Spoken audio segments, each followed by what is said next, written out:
saw the Prime Minister of Pakistan made his address at the UN General Assembly, where he passionately pleaded the case for Pakistani victims of the current climate catastrophe, monster monsoons and flooding, and expressed the compounding nature of this tragedy, where on the one hand, in the immediate sense, we're faced with the devastation of the floods that has already affected 33 million people and left a third of the country underwater.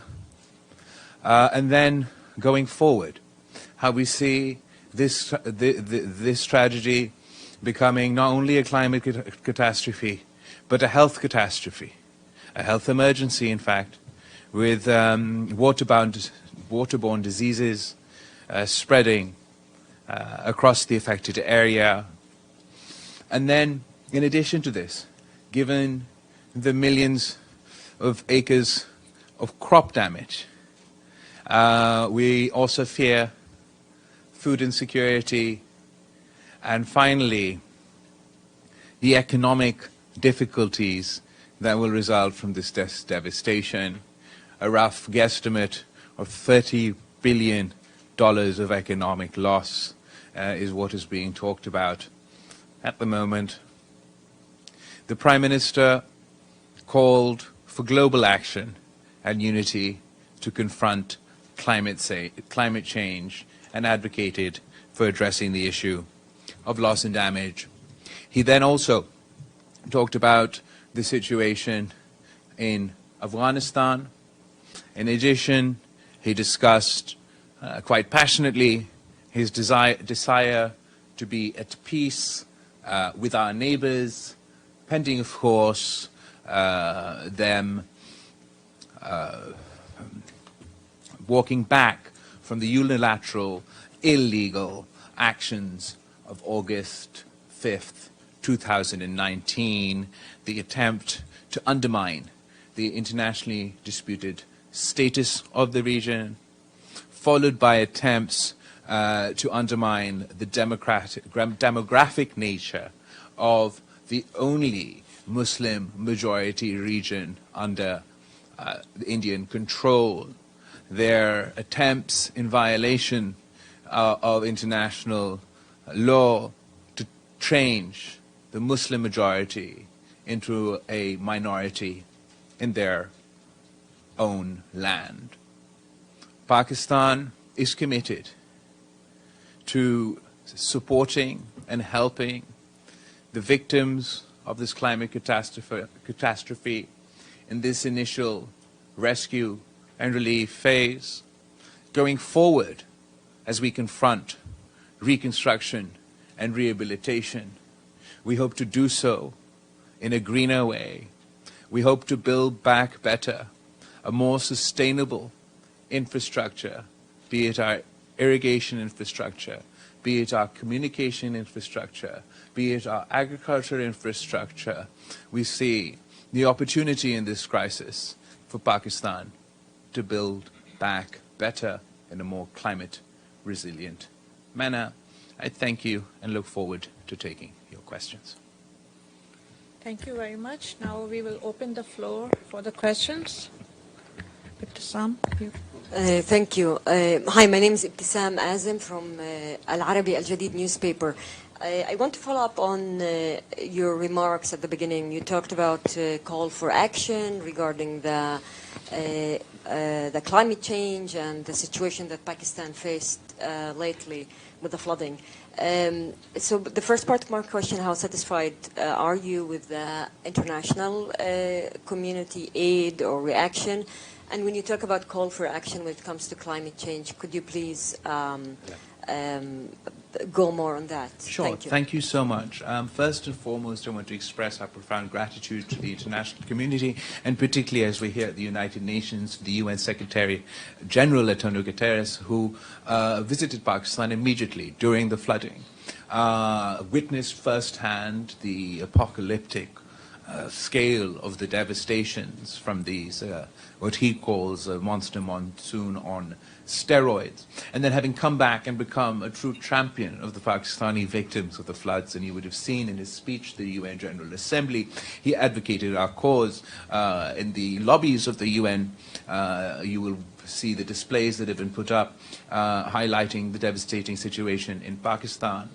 As far as the international response is concerned, we're very appreciative of what has been announced so far, what has been pledged, and what various leaders have committed to do to help us going forward, not only with our rescue and relief, our reconstruction and rehabilitation, but also trying to mitigate some of the economic loss. My message in that context would be Pakistan and the Pakistani people didn't create this crisis that they are today falling victims of. Our global carbon output is 0.8%, but we are still amongst the 10 top climate stress countries on the planet. It is not the climate emission of the villages in Dadu, Kambar Shahzadkot, Nasirabad, DG Khan or DI Khan that created global warming. But these 33 million Pakistanis today are paying in the form of their lives and their livelihoods for the industrialization of bigger countries. And what we seek is not charity, not arms, not aid, but justice. Justice for our people and justice for other climate impacted countries, particularly the top 10 climate impacted countries, all of whose carbon output is insignificant. And as we see this as a global catastrophe, as a result of global actions, we believe that its solution should also be as a result of global action and coordination. And to that extent, we welcome the efforts of the UN Secretary General to create international consensus on loss and damage. Pakistan, as chair of the G77 and China, has also advocated for the inclusion of loss and damage on the COP27 agenda, and we brought this issue up at the COP meeting on the sidelines of the UN as well, and we're optimistic that there will be a healthy discussion of issues related to loss and damage at the upcoming COP. Mr. Azim. Yes, this is Azim Mian from GEO and Young Group of Newspapers. Mr. Foreign Minister, you and Prime Minister were here on a mission and to make the international community aware of the plight of the Pakistani victims of disaster. That has been accomplished everywhere. This has been mentioned by more than many speakers and the UN Secretary General. So that's one phase. But have you devised any kind of mechanism to materialize the promises or pledges being made by the international community? So far, I think 60 million out of 160 million announced has been done. So on your part, your government has got so many domestic problems as well, but what kind of mechanism has been materialized so as far this aid reaches to the victims transparently, effectively, and in a very meaningful ways? Thank you. Thank you for your question. So as far as the 160 million initial flash appeal, I believe we've gone beyond that to 75% of our target, but actually there will be a renewed flash appeal given the size and scale of the damage. Actually, we're still in the rescue relief phase. We haven't entered into the rehabilitation phase. There's still large sections of the country not only underwater, but this water is steadily descending towards the sea, and as it does so, it engulfs and harms other areas. Once the water does truly recede, we will be able to get a more accurate damage needs assessment done. We're doing so in accordance with the World Bank to ensure accuracy, transparency, etc. Once we do have a damage needs assessment, then everyone from the UN Secretary General to the President of France have offered to help us in order to galvanize the international community and to engage with international finance institutions to be able to overcome what is incredibly overwhelming situation. As far as the aid received so far, as far as the pledges pledged so far, as far as the assistance given so far, it's all a drop in the ocean. 33 million people. That is more than the population of New York State that we're sitting in today. It is more than the population of many, many countries who were represented here today and spoke at the United Nations.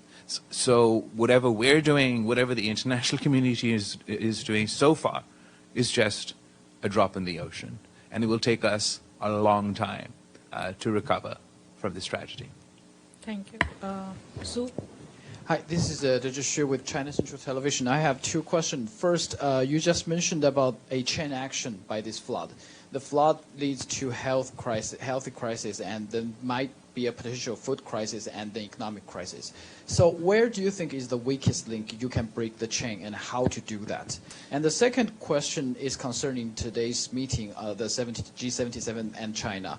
The Secretary General, in his remarks, he said, and I quote, "The global financial system was created by rich countries to benefit rich countries. We need to balance the scales between developed and developing countries and create a new global financial system that benefits all."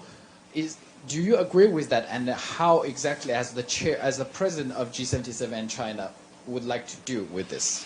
So as far as the challenges that we're facing going forward, we're really taking them one at a time.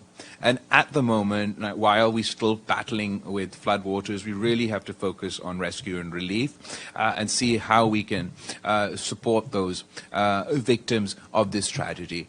Going forward, we have to have a comprehensive plan for reconstruction and rehabilitation based on the still to be completed damage needs assessment component. But that plan for rehabilitation and reconstruction is where we have to create the opportunity within this crisis. The world had to adapt, we had to mitigate, and we also have to adapt to the new realities of climate change. And the devastation that this flood has caused has given us, or will give us, the opportunity going forward to not only reconstruct, rehabilitate and rebuild, but to do so in a better manner, to do so in a greener manner, to do so in a more climate resilient manner.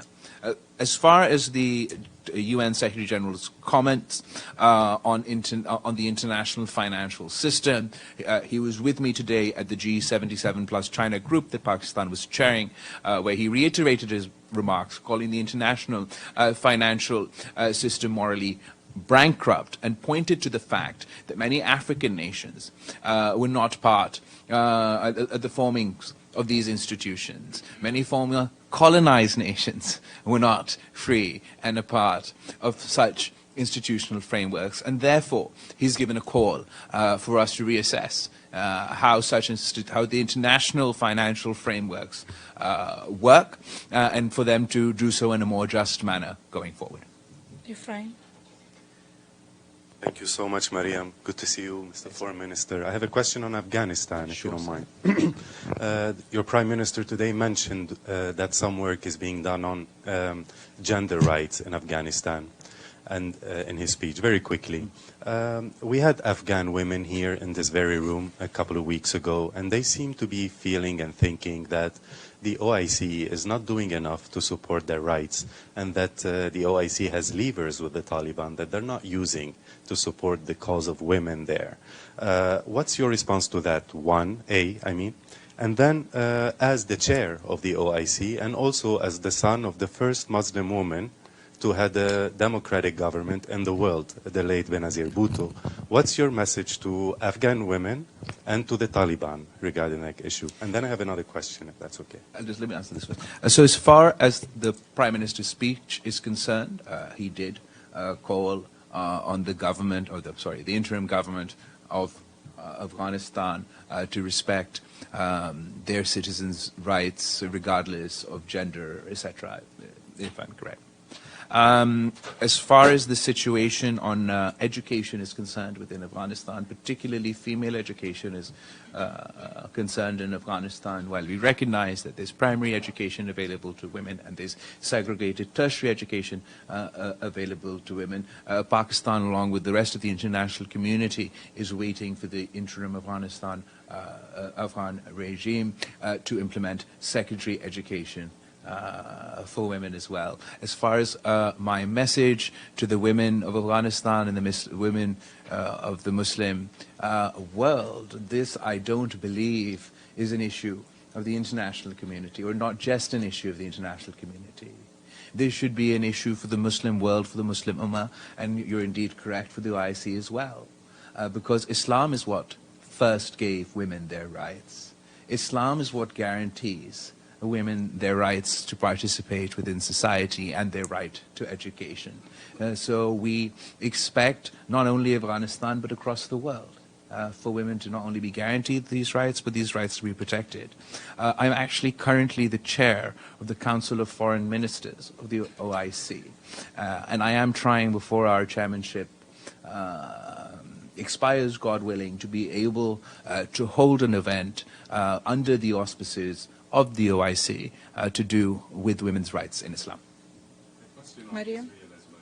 Sure. As a delegation, I think it's the second Pakistani American delegation that goes to Israel, and we haven't heard a comment from any governmental source in Pakistan on what that means. A lot of people are wondering, are we witnessing a new page in the relations between Israel and Pakistan? Are you ready for normalization? Can you restate your position towards Israel, please? My Foreign Office has already issued a response to this accusation. Let me reiterate, absolutely not. Pakistan's position on the issue and the question of Palestine is clear and always has been. As far as these delegations are concerned, I believe that there's some sort of international NGOs that are sending the people between countries or civilizations, as far as my information is concerned, and it's nothing to do with the government of Pakistan or the government of Pakistan's policy. But each time some of these NGOs set up these interfaith or interconnected events, it just so happens because either some of the people going are dual citizens of Pakistan or have some sort of connection in Pakistan, it's hyped up in social media as a component of our foreign policy, which it absolutely is not. Thank you so much for doing this briefing today, and I'm sorry for the whole catastrophe situation in Pakistan. This is Mariam Ramadi from Afghanistan International. I have two questions for you. One is on Afghanistan, of course, as an Afghan woman and Afghan journalist, and one is on Iran. I'm going to start with Afghanistan. 1 year ago, when the Taliban took over Afghanistan, the Pakistan government was telling the international community to don't push Taliban, be patient with Taliban, and give them a little bit of time. 1 year has passed. The Taliban are behaving worse than they were before. Human rights, women's rights, and not to mention the situation at the border. They had many conflicts with Pakistani officials at the border. People have been killed there. What is the position of Pakistan on the Taliban and their behavior in the region and inside the Afghanistan right now? Has the position changed? Can you tell me about that? So I think that all of us, everyone in the region, in the neighborhood, but also the international community, wants to see a peaceful, stable, prosperous Afghanistan where all citizens, regardless of gender, regardless of ethnicity, regardless of their various religious beliefs, enjoy the fundamental rights that all citizens across the world should enjoy. And as far as their quest, the interim government's quest to have their government recognized internationally, I believe it would be helpful for them in achieving this goal if they were to live up to their commitments, not only with the people of Afghanistan, the international community, but all of us in the region. Amongst those commitments are indeed the commitments on women's rights and women's education, the use of their soil, or sort of not to allow the use of their soil for terrorist or cross-border terrorist activity, and some sort of inclusive setup. While it has been a year, and I hear you that there is a lot of impatience about the progress being made so far, I'm still hopeful and will continue to engage in order to encourage that we do achieve those aims, because I believe it is not only in my interest, it's in the people of Afghanistan's interest that we do get there. I just want to go back to the issue of women's rights within Afghanistan. I understand that it has been a year, but along with the rights issue, we've also seen a deterioration of the humanitarian situation in Afghanistan and the economic situation in Afghanistan. We dread an economic collapse in Afghanistan.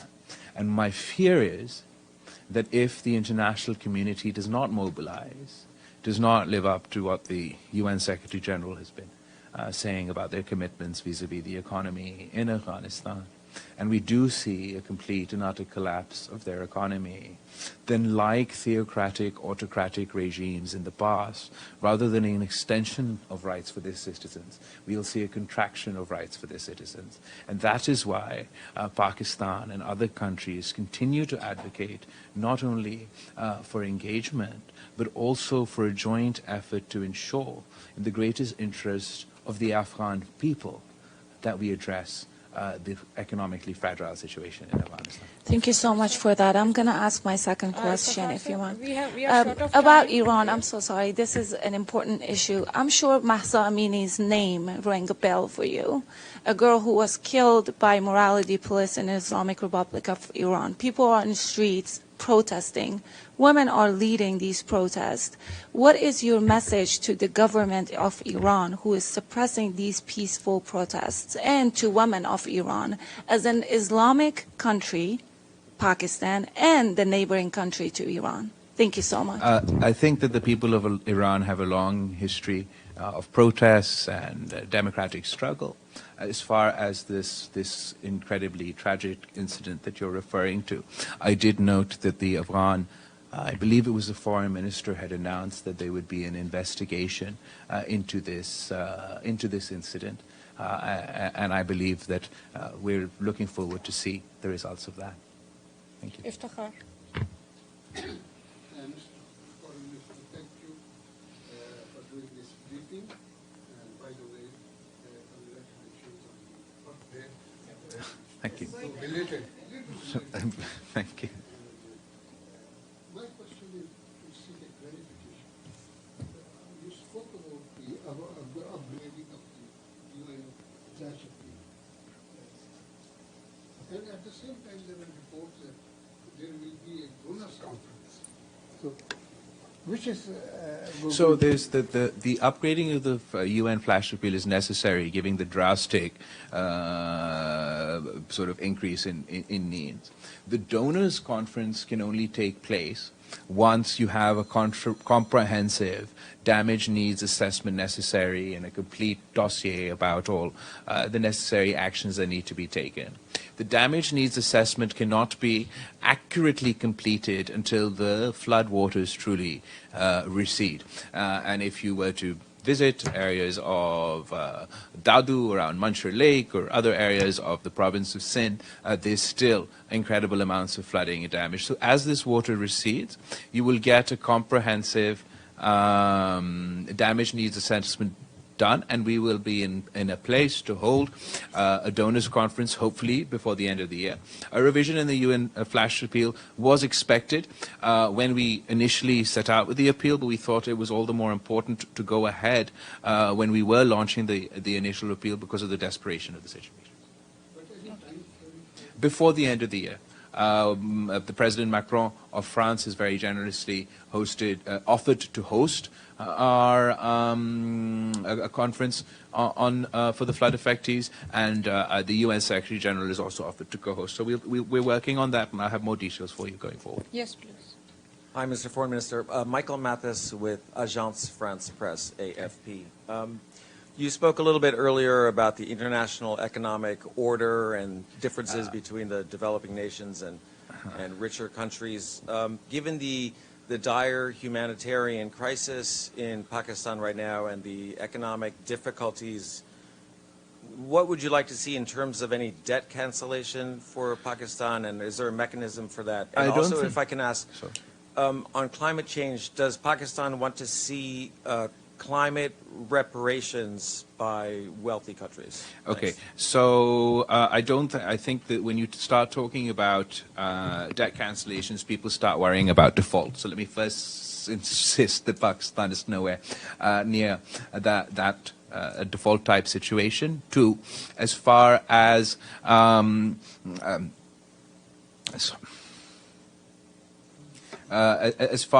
cancellation of debt, that's not necessarily what we're seeking, but surely for immediate payments right now while we're going through this catastrophe, perhaps we'd be seeking a moratorium with our bilateral partners. In the context of debt and within the broader context of loss and damage, the UN Secretary General has made, I think, what is a compelling argument for the idea of debt swap, in the sense that where one would, a developing country, particularly one like Pakistan, would trade their debt, and that instead of paying that debt to the country that was due, we'd use it to either spend on SGDs or, in our case, climate resilient infrastructure.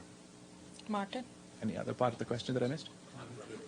No, so I think that the call for reparations is one that is being made, climate reparations, if it were, is a call being made by activists, not only in Pakistan, across South Asia, and all over the world. As far as diplomatically, politically, or as a representative of the government, we're not actively seeking climate reparations, but we do want to have a conversation about climate justice and how we can work together to address these issues. As far as reparations are concerned, I believe that no one has thus far been successful in achieving reparations, be it the various walks of life where reparations are being demanded. So I believe it's a tall ask,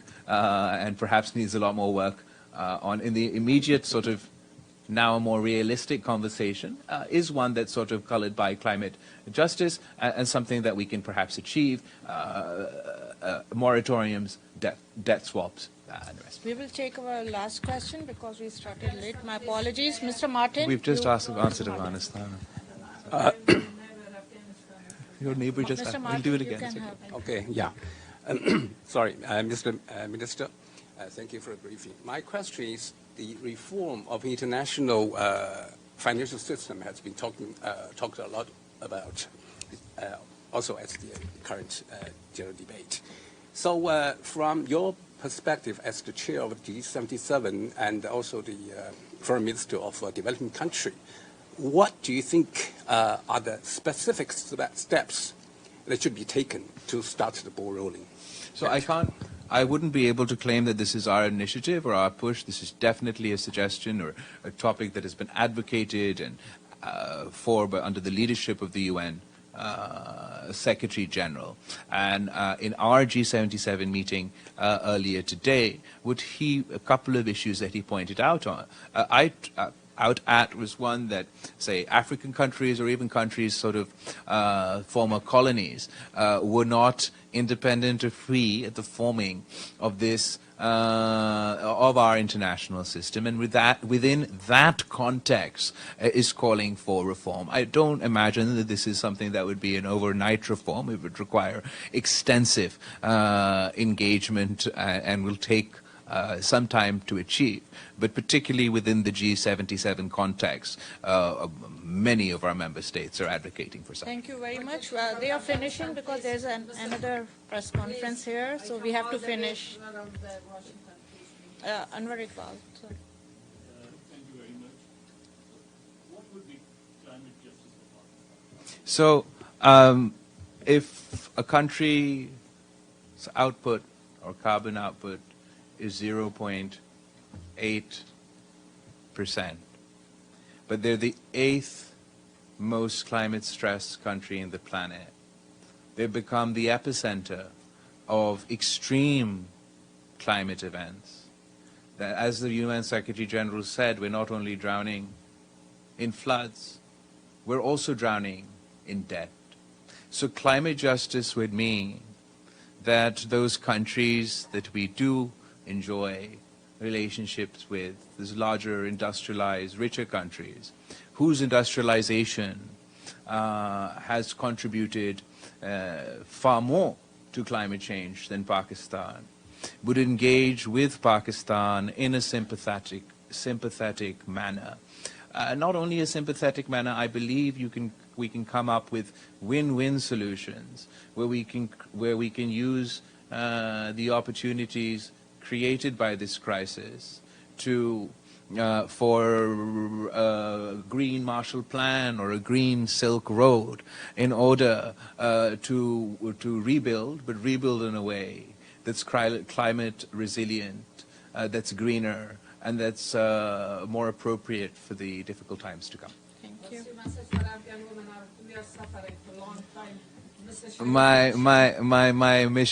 message for the women of Afghanistan is that I am with you and I will always be with you. They should be allowed to go. Islam, they always talking about Sharia law. Pakistan is our neighbor. Pakistan has influences to them. Mr. Sharif mentioned that Afghanistan is safe haven for terrorists. Why we suffer?